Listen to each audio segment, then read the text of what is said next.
On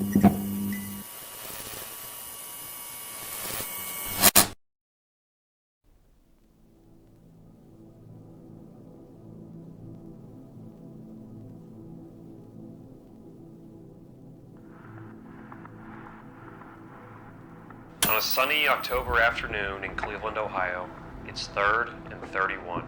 Third down, 31 yards to go. Third down is an inevitability in a football game. It's the make or break down that defines the outcome, and the approach reveals a lot about a coach depending on the situation. For example, the 2021 New York Giants faced a 3rd and 9 backed up into their own end zone.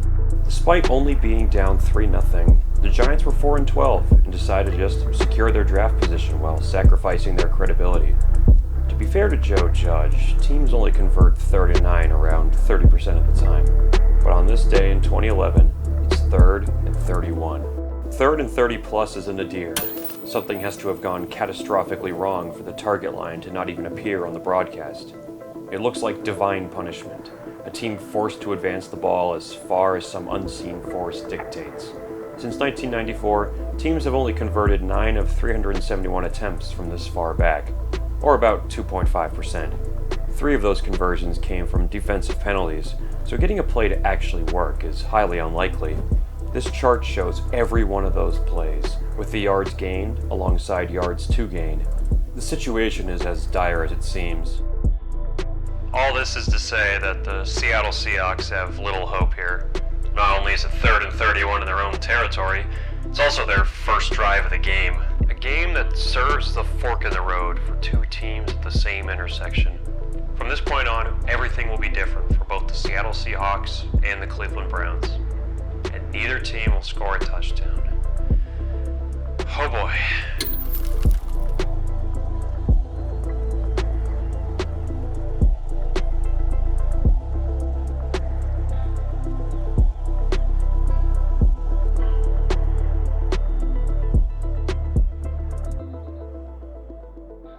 The Cleveland Browns and Seattle Seahawks both come into this Week 7 showdown at 2-3. It's not the worst start to a season, but they'd both like to get to 500. According to 538, teams that start 2-3 have about a 23% chance of making the playoffs. At 3-3, that jumps to 38%, but dropping to 2-4 brings it to a dismal 9% chance. The season is young, but there's a lot to prove. The Seattle Seahawks are in a rebuild, and everyone knows it. You probably could have guessed that from the first drive of the game, but they're further along than you might think. Just 9 months prior, Seattle became the first team in NFL history to win their division with a losing record. They then delivered one of the most stunning postseason results of the 21st century by upsetting the reigning champion Saints with a little help from a beastquake. He's dancing his way for the touchdown! The architects of that victory are still here, with second-year head coach Pete Carroll chomping his gum on the sidelines, fellow sophomore general manager John Schneider watching from the box, and Marshawn Lynch still punishing defenses on the ground. Except for today. He's out with an injury sustained in warm-ups, and so are several other key Seahawks, including new quarterback Tavares Jackson. He was brought in to replace Matt Hasselbeck, Seattle's longtime leader who captained an era of success that included the franchise's first Super Bowl appearance. An up-and-down 2010 highlighted his decline, and when the Seahawks developed a photograph of their future success, Hasselbeck had faded from the image. Carroll and Schneider employed an aggressive approach to team building.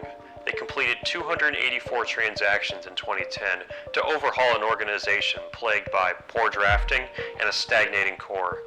They've assembled the youngest roster in the NFL, and they hope that Jackson provides some short-term quarterback stability while they look for a franchise player. His absence today forces backup Charlie Whitehurst to enter stage right and wow the crowd. And that spotlight might just be a little too bright for the magician to hide the team's flaws up his sleeve. The audience can see the wires. The hometown Browns are in a similar position and hope that today continues their march towards sustained success. They barely missed the playoffs in 2007 with a surprise 10-6 record, but in the ensuing 3 seasons they failed to reach even 5 wins. Sophomore president Mike Holmgren, who coached the Seahawks to that 2005 Super Bowl, canned coach Eric Mangini and promised a wide search for a new leader. This yielded only 3 interviews and the hiring of Pat Shurmur, a student of Holmgren's good friend Andy Reid. The reception was lukewarm, But Shermer's development of Sam Bradford in St. Louis gave him the reputation of a quarterback whisperer. He's more than familiar with his opponent today, and is likely looking for revenge following a devastating Week 17 the prior season.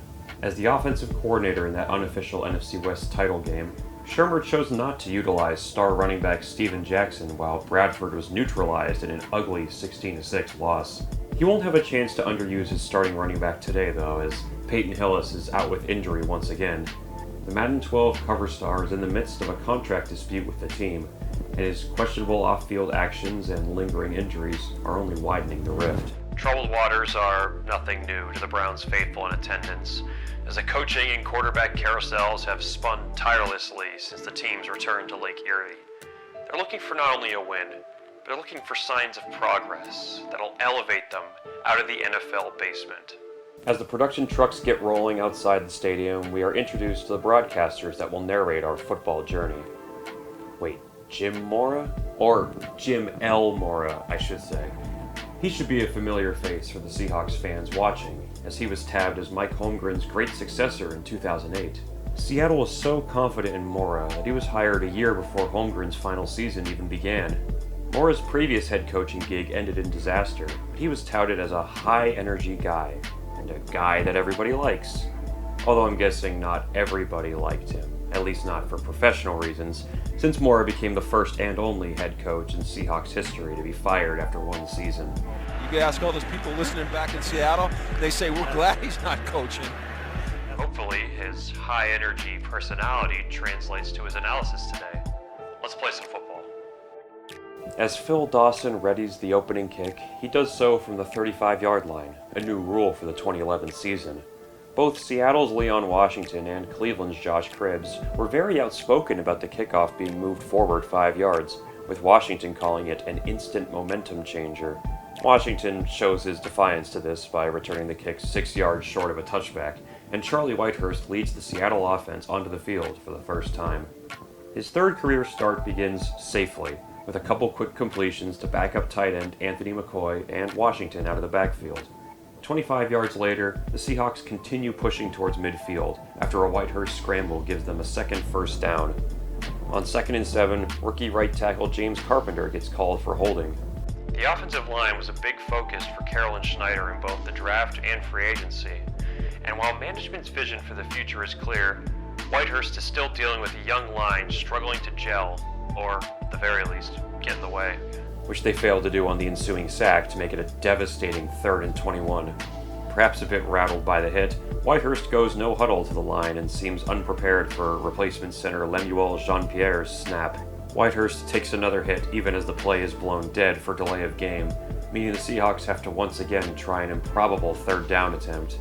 And once again, Carpenter's jumpiness pushes the Seahawks back. So, here we are, 3rd and 31. As mentioned, teams have only converted 3rd and 30-plus yards 9 times since 1994. Will this be one of those times? I think you know the answer. They can get out of here with a positive play, and that's why they're going to run a draw to Forsett. You called screen last play. They couldn't even get the ball snapped. Forsett just gives the punter a little breathing room. As Whitehurst runs off the field with blood already splattered on his number 6, he looks to the sky to ponder the fate of what's ahead, while the Browns decline yet another Seahawks penalty. You might be thinking that this is surely the valley of their offensive woes. I mean, what's worse than getting to 3rd and 31 on your first drive? But the Cleveland Sun is unforgiving, and so is football. As Cribbs returns the ball for Cleveland, they too get flagged for holding. Out trots Colt McCoy to try and get the struggling Cleveland offense started. He begins with the classic Shermer short pass, then hands it off to replacement back Montario Hardesty as Cleveland gets flagged for our 6th penalty of the game. The 6th flag already at the 10-minute mark here in the first. You'll see Hardesty's number called a lot today as he fills in for Hillis, 33 times in fact. It's only the 6th game of his professional career, but he's about to set personal bests in both single-game rushing yards and rushing attempts that he'll never even sniff again. He'll come close on touchdowns with only one less than his single-game high of 1, which will also be his career total. In a game full of emerging threads, this is one of the only ones that begins and ends here. Appreciate it, and appreciate Montario, if only for a moment. Might as well while you're here. Cleveland adds another penalty and McCoy gets a taste of the dirt before the Browns serve up a punt that Seattle gladly volleys. What we're seeing is emblematic of the identity both teams have taken on, punishing defense with a suspect offense, despite what Mora might think about McCoy. We got a young Colt McCoy who's struggling right now, but eventually this guy's going to be a good player. Sorry, Jim, but this take won't work out too well, so let's just go back to that thing you said earlier. You know, about the defense. This is an emerging defense in this league. Really a fun group to watch on film. Much like Cleveland, this Seattle team has been building up their defense to be their cornerstone. But unlike Cleveland, this one will be built to last. Up front is the hulking Red Bryant, often labeled as the key to Seattle's success on defense. A pair of rookies found in linebacker KJ Wright and corner Brandon Browner complement two second-year players, one with high expectations and one who's been overlooked by 31 other teams. Of course, this team has veteran leadership, as all good defenses should. Flanking Bryant are Brandon Mebane, a solid fifth-year veteran, and Chris Clemens, looking to find some consistency after bouncing around with 3 other teams in 5 years. That collection of rookies and second-year players aren't household names, at least not yet. But 13 combined Pro Bowls and 3 combined first-team All-Pros later, they will be. There's a piece missing from this defense, but only for now. He's another late-round draft pick sitting behind Walter Thurmond on the depth chart, but his time will come. And when he arrives, he'll arrive with a boom. Back in Cleveland, that emerging Seattle defense has gotten the Browns to 3rd and 2, on which McCoy can only muster an overthrow of Ben Watson to set up the 4th punt of the game. Red Bryant ragdolls these guys on the run game. As we go to a TV timeout, Ron Pitts laments what we've seen, but provides a caveat in hopes of manifesting competent football. A sloppy game early with the penalties. We're scoreless. When we return from the commercials, Mora makes a point to praise the Browns' defense, as only he can. Really a tough defense to run against. Cleveland is very sound. They don't do a lot defensively. Backhanded compliment aside, he does have a point. The Browns have built a rock-solid defense that'll finish top 5 in the league, despite finishing in the bottom half in takeaways and sacks. That's quite a feat for a young defense, considering the Browns have spent all of their first and second round picks in the past 2 drafts on it. However, this season will prevent a challenge for the veterans too, as they're switching from Rob Ryan's blitzing 3-4 to Dick Jaron's more conservative 4-3. With a time crunch stemming from the CBA lockout that dragged from March through late July, a condensed training camp forced the Browns staff to implement their new schemes on the fly. And yet, despite all of the investments and apparent progress this season will bring, Joe Hayden will be the only player to receive a second contract from the team, and this currently sound defense will sink to the bottom half of the league in 2012. Back on the broadcast, Fox Sports entices us to change the channel with a cutaway to Matt Forte's 32-yard touchdown run in the ongoing Bears-Buccaneers game, a play that's only 14 yards shy of the total combined offense in our game thus far. After this reminder of what football should look like, we cut back to Cleveland just in time to watch Whitehurst sail another pass. With 0 big plays to highlight and the Seahawks on the verge of another punt, Fox Sports treats us to the lowlights from the first 8.5 minutes. 2 young teams, a lot of miscues. After the saddest hype reel in league history, John Ryan enters the game for the punt. He's a fine punter who will only miss 1 game in his 10-year career, but he's got some competition in a game that's increasingly looking like a series of special teams drills. Brad Maynard, the designated strong leg guy for Cleveland, had a unique career in Chicago, his former team. Not only does he hold the record for most punts in a Super Bowl, he also had his very own radio show, Maynard Mondays. But where he truly rose to fame was for his other physical attributes. In 2007, Maynard was voted sexiest Chicago Bear in a Chicago Sun-Times poll, beating out second place by a whopping 57-8% margin. When asked about the win, Maynard remarked, "I don't know what's sexy about being 32, married with 3 kids, and balding." Ryan sails the kick, and the Browns take over. At this point, it's fair to wonder if Pat Shurmur's experiencing some offensive deja vu against Seattle.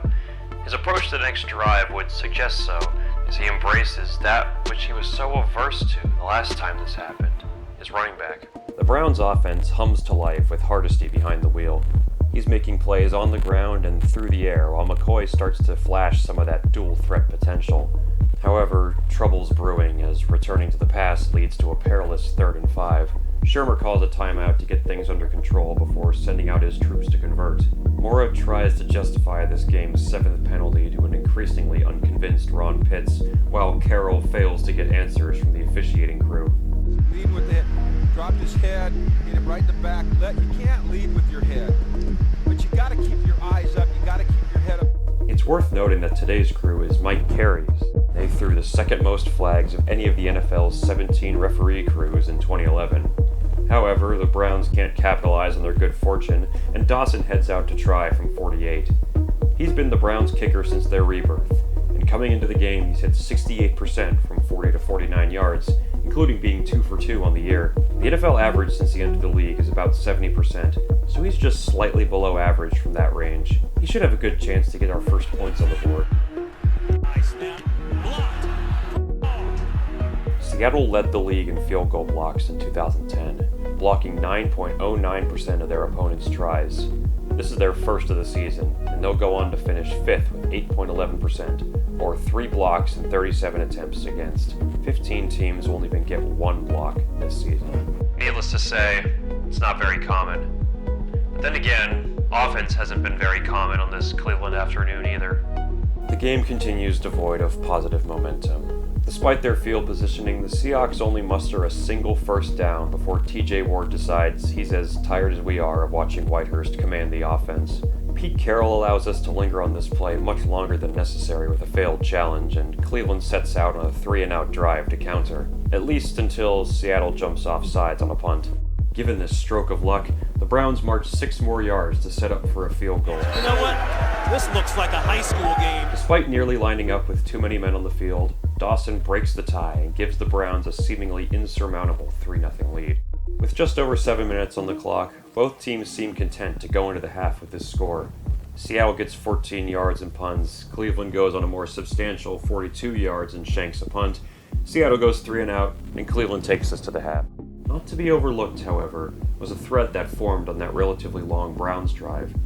After a nice 3rd and 14 conversion by Mohamed Massaquoi, Shermer dials up a deep shot. This pass is broken up via an Earl Thomas and Walter Thurmond collision, but while Thomas gets right back up, Thurmond is visibly shaken. This secondary has already lost Captain Marcus Trufant and 6th-round rookie Byron Maxwell, so losing Thurmond is another huge blow. But his replacement has played far better than a rookie 5th-rounder should have been expected to. Richard Sherman checks in down below. It was the second-year Thurmond who invited Sherman to work out with him and get him up to speed on the playbook, even though they were competing for the same roster spot. As he would later say, "I wasn't going to be one of those veteran guys who will keep information from you because I feel threatened. How are we going to win any games if that's the mentality?" While Sherman started the season buried on the depth chart, he's seen more and more playing time of late. Thurman's injury will force him to make his first career start the following week against the Bengals. Won't miss another start for Seattle until 2017. As both teams run to the locker rooms, Ron and Jim give us a rundown of the stats. Unfortunately for them, TV block scheduling will doom them to break down what they've seen and what hope both teams could have for this game. Threads to follow, if you will. These threads are always turning and twisting about one another, sewing together the fabric of these teams and producing an image of the future. Whether or not you know what's coming, this game will be a part of it. Meanwhile, John Schneider's mind is off in Madison, Wisconsin, where earlier this week he scouted a quarterback that reminds him of a young Drew Brees he saw 11 years ago. While he has the luxury of sitting this game out, the rest of us are trapped with Ron and Jim in the booth, pleading for an offense we have yet to see. Josh Cribbs bobbling a pass on 2nd and 8 of Cleveland's first drive isn't reassuring in this quest. Neither is Sherman nearly picking off McCoy 2 plays later. However, despite looking like they're fighting against gale force wind, the Browns are making their offense work. An injury to Cam Chancellor doesn't help Seattle, and Cleveland is looking like they're ready to make it into the end zone. Until that wind knocks them flat on their ass. McCoy, and it's picked off, yes! As we're treated to multiple angles of this turnover thanks to a futile Shermer challenge, Jim's fanboying for Colt McCoy serves as a grim soundtrack for this disaster movie. Now I had someone ask me the other day, said, well, you know, what's wrong with Colt McCoy? I said, what do you mean what's wrong with Colt McCoy? He's a good football player. And I think with this guy, you've got a guy that is a winner. And it doesn't get any better on Seattle's ensuing drive, where an Anthony McCoy drop has Jim pleading for someone, anyone, to move the ball. Somebody's got to help him. I mean, help the guy. Help him. His cries go unanswered, and the Browns spend the next drive losing 6 yards. As our collapsing space shuttle spins through the godless void of pathetic football, Leon Washington shoves the captain away from the controls and takes command. He defies the deities of sport that have abandoned them, and chooses to spit right in their face. Pitts acknowledges his war against celestial forces as the kick soars high. Washington back deep. Washington will have to battle the sun. Receiving Maynard's punt, Washington doesn't signal for a fair catch. The blocking is semi-present, good enough for the best it's been all day. One Brown misses a tackle, and the cosmos crack open ahead of him. There goes Leon Washington. See ya. Just before reaching the goal line, he slows down, as if he knows something is wrong. Ronnie, I saw what looked to be an illegal block in the back. Leon Washington has brought the wrath of the football gods upon the Seattle Seahawks. There's a penalty. The touchdown is erased. The offense has to run plays. Charlie Whitehurst throws a stupid interception on the very next play. Leon is tired. Everyone is tired. Is this hell? Worse. It's Cleveland. Jim Mora suggests that Albert Pujols could play tight end. The tires are spinning in mud. I want Pujols as my tight end.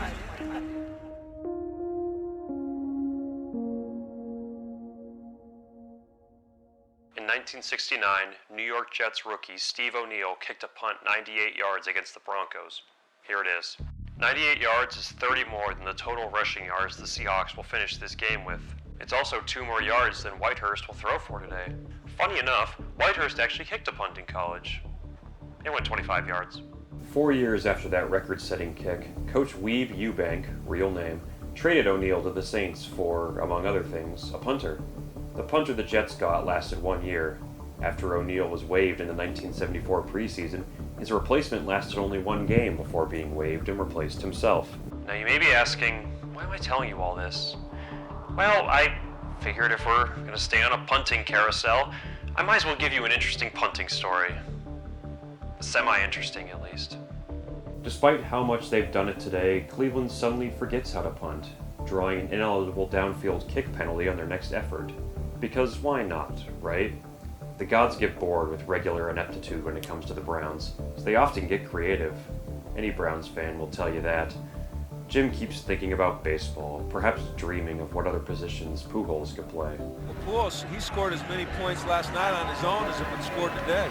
As Seattle's offense takes the field for another fruitless drive, we should take some time to highlight number 18. That's Sidney Rice, their number 1 receiver, who hasn't appeared yet since he hasn't gotten the ball. Seattle made headlines after signing the oft-injured wideout, who'd only had 1 season worthy of a big contract. Vikings fans and the general NFL public were confused by this move because, as Pro Football Talk commenter Grill Chiller eloquently points out, he chose the Seahawks' money and cast-off QBs over 12th overall pick Christian Ponder.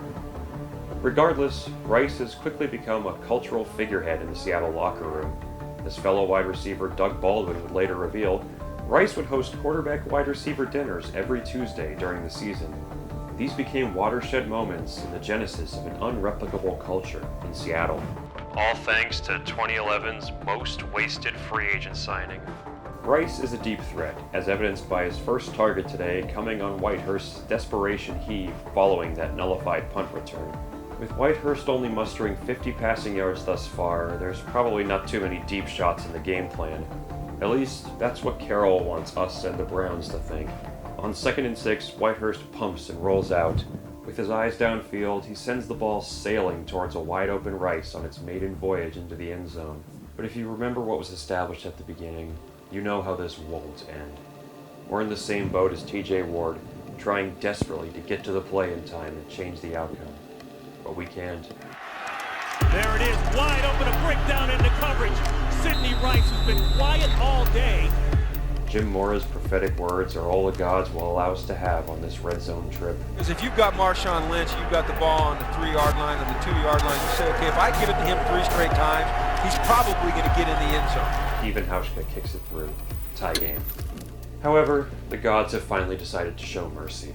Cleveland struggles their way downfield and gasps another field goal through the uprights. Captain Cleveland, local legend and by all accounts a generally great guy, gets something else to cheer about among the dangerously sleepy dog pound. Whitehurst is thrust back out onto the grass to embarrass himself, his team, and the quarterback position some more. Everybody's ready to toss their pads in the washer and go home, but instead they're forced to stew in the Cleveland sun as their teams continue to fester. Ronnie, this is about the worst offensive performance I've seen in a long time. Even the most upstanding and strong-willed men would crack under this sort of relentless tedium. A man such as Red Bryant is no exception. Bryant is one of the team's leaders, the heartbeat of a defense still in its infancy. By the time he's helped this unit learn to walk and eventually run, he'll have been recognized as one of the keystones that kept it all together. And even in a game like this, he's giving it his all. When the Browns looked to add more points to the late field goal and put the Seahawks out of their misery even faster, Bryant came through. It's his second blocked kick of the day, and one of 4 he'll block this season, breaking a franchise record. Later in the year, when this building block season has come to pass, he'll be recognized with the team's Steve Largent Award for best exemplifying the spirit and dedication of the organization. Yeah, this game broke him too. Goodness sakes, Red, he'll learn.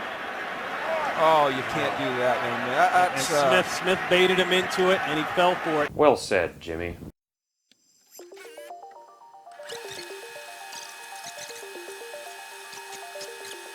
The book closes on this solemn dredge through the Ohio heat in bitter, tired fashion. In a game that could be confused for one taking place at Progressive Field, the Seahawks and Browns present a 6-3 offering to the football gods. Every other tribute put forth that day was far more enticing to any sort of tribute-accepting deity. New Orleans set franchise record for both points scored and margin of victory in a 62-7 demolition of the Curtis Painter-led Colts. In another blowout, the Chiefs posted pick sixes of 59 and 58 yards while shutting out the Raiders. In London, Chicago outlasted a late Tampa Bay comeback to take down the Bucs by a single score on the heels of 145 yards from Matt Forte on the ground. Plenty of good to average games were played on this October afternoon. For the 892,088 NFL fans that ventured between the gates of their gridiron churches, 7.4% of them were subjected to the 5th lowest scoring game of the 21st century. You'd think the Browns of all teams would have health advisories on their tickets by now. Before the season, the Browns and Seahawks had polar opposite expectations set upon them by football analysts. Cleveland seemed to confuse people. While some predictions had them soaring as high as a playoff berth, others placed them more in line with typical Browns success from the era. The Seahawks, however, didn't have too many fooled. Even with the readily apparent youth movement driven by Carroll, questions at quarterback suggested they would take up space in the division basement. After both squads suffered losses the following week, their roads would split in a single seismic shift, forking and fraying like the ends of a spinning thread. Funny how assumptions work. After a slow start to the 2011 campaign offensively, team president Mike Holmgren called for patience from Browns fans, assuring them that Shermer's offense would find its footing. Immediately following the game, Shermer's assessment was blunt. I don't feel we are regressing. They have a pretty good defense. We just need to get more points. For Cleveland, the wheels completely fell off. Following the Seattle win and subsequent loss to San Francisco, the Browns lost 8 of their final 9 games, finishing 2011 dead last in the AFC North at 4-12. McCoy was uninspiring down the stretch, turning in just 14 touchdowns and 11 interceptions to captain a sinking ship on offense that dragged down an impressive defensive season. Colt would, unfortunately, become just another name on the Browns' ever-expanding post-return QB jersey of shame, as 2012 would see his organization give up on him entirely. While it was clear the talent around him was suboptimal, he was never able to look even serviceable as a starter. So, fine. You don't think you have your franchise guy, you move on. Besides, a 4-win season afforded the Browns a high draft pick in what became a deep QB draft class. But of course, being the Browns of the 2010s, they opted for Brandon Weeden, who would only become the oldest player to ever be drafted in the first round at 28. That gamble didn't pay off. And so the carousel of Cleveland football spiraled and spiraled, the flashing lights blurring blindingly bright, the tacky music crackling deafeningly loud, and the plasticine horses' unchanging expressions curled in the looks of despair. Through QBs, coaches, lows, and even lower lows, the Browns of that era never quite reached the hope that was repackaged and resold constantly to the ever-weary fans. But eventually, the Cleveland Browns would find their hope, and the embattled franchise clawed their way into one shining, tangible moment of greatness. A moment far removed from any of the parties involved in that bleary Sunday date with the Birds. One small yet impossibly large time in history that they could call their own just 10 long years later. It didn't last long, and some may fear that there is nothing better left waiting for them. But that's for the ghosts of football future to decide. Kind of reminds me of a certain baseball team from the 2000s. As for the Seahawks, this game represented rock bottom for their offensive woes.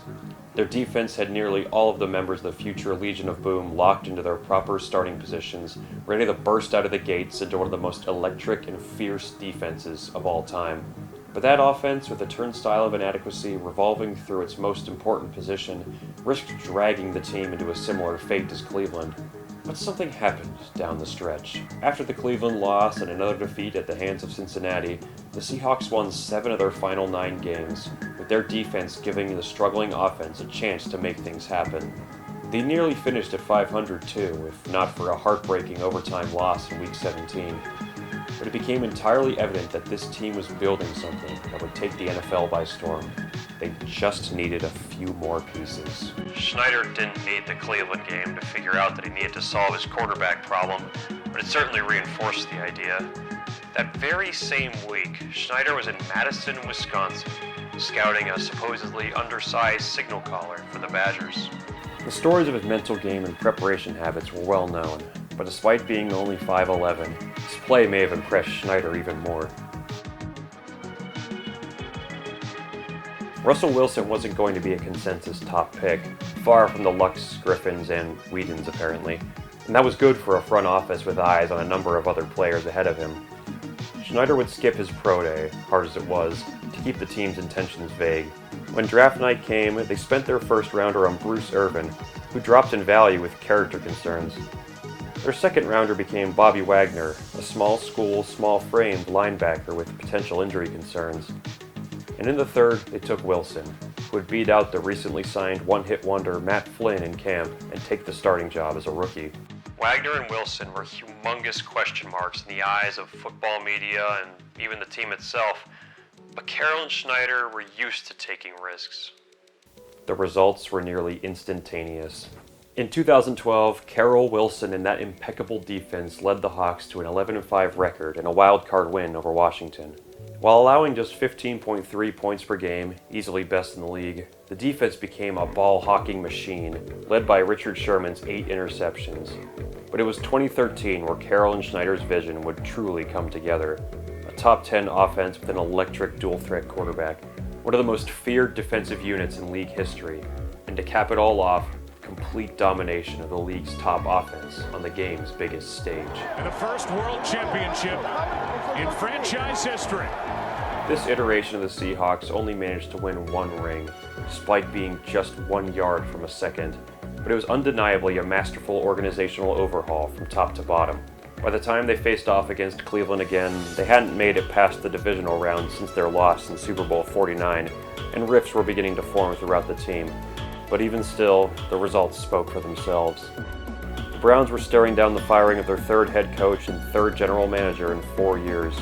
They were both, at this point, what they had been after draft night in 2012.